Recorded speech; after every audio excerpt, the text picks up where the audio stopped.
बाबा सुमरन में बढ़िया बात कहे के चाहिए ना। हां तई का तो देखो तार की केकर तो एथिया से छुअता रे काहे खातिर भूखता रे दूध राजा जी आ एथिया से छुअता रे दूध राजा।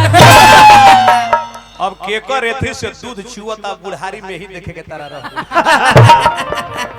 तो दूध छुअता तो या बाल्टी लगा के छान लेवे के चाहिए।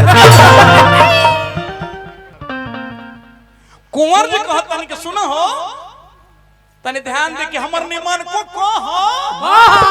अच्छा कौन रोवा के निमन का कही हम का कही यही तो निमन का कहत तनी कि हनुमान जी ई ग्रहवा रुद्र से जाके सेवा करे लगे। हनुमान जी सेवा करत रहनी हां शंकर भगवान ई ग्रहवा रुद्र से हनुमान रूप लिए थे। हां रिवर्स करके कमरा में देखी तो का बोले बने जानबो होय न फनबो ओतन सन्यास ले ली। हे राजा ढोलन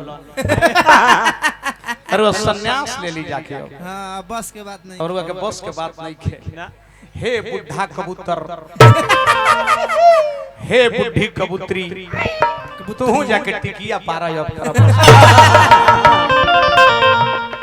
रह जाओ ई का कहता नहीं सुमिरन वंदना में सल्ला कोतर पुराण का सुनो जी। मोटक बाबा अब माई के मंदिर में जाके देखिए पात्र में 216 मिट्टी के ही पात्र बनाए जाते हैं लबनी तारी छुआने के लिए। मिट्टी के ही पात्र बनाए जाते हैं चुकड़ पानी के लिए। मिट्टी के ही पात्र बनाए जाते हैं टोहरी दही जमाने के लिए।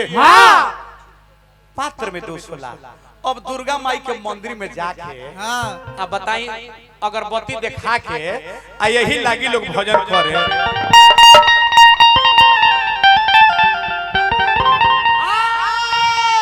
यहाँ का भजन सुनी राजा ढोलन के। अब पूजा पाठ करो तनी सुमिरन दुर्गा माई के मंदिर में जाके कहीं कि यार पनवा खिया की सोइयो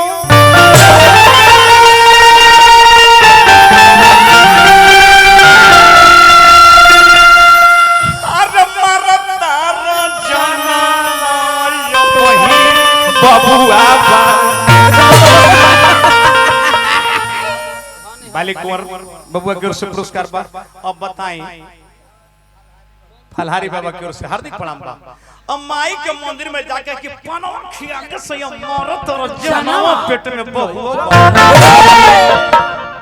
एहिन करनी मान के हम कहीं अब लबनी में छठ के परना के खीर बनावत तनी दोषी के बा समय दोषी होई ना प्रणाम कनी है राजा ढोलन जी। मारो तरह जन देखी माई के मंदिर में जाए तो भक्ति ले गई अब मतलब खूब भैरवी सुंदर राग है तो सांझे खानी नागा भाई ना सुमरन के बाद कही तो कि पनवा खिया के स्वयं मारो तर जनवा तब मंदिर में जाए तो पूजा करी माई के।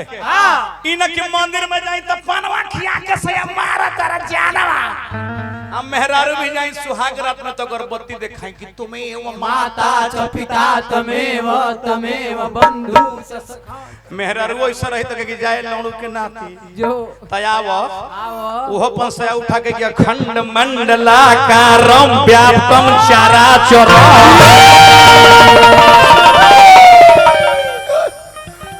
ऐसे कहता नहीं एगो निक नहीं खेलागत।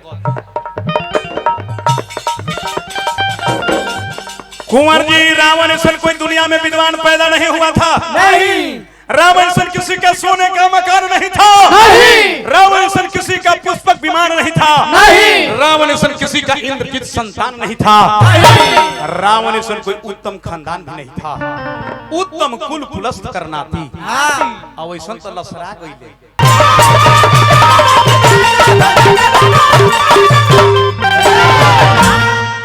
रह जा भाई हम तो पहले बार के हाथ ना सामान तंदा हो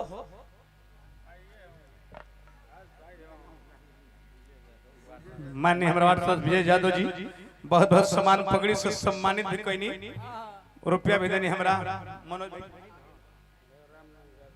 राम मनोज यादव जी 1000 रुपए के पुरस्कार हार्दिक हार्दिक प्रणाम बा जीवन पद प्रतिष्ठा बन रहे यही माई से हम कामना करो। मन के केहू केकरो मन बढ़ जाइए बाबा तो कर 3 चीज चल जाई। हां कौन कौन मन बढ़ जाए तो धन चल जाए 1 धर्म चल जाए 2 संग में बंध चल जाए मनवन बतिया प्रमाण पढ़ के देख लो। देख लो। रावण, वन, कुरुराज, टू, मथुरा में कंस।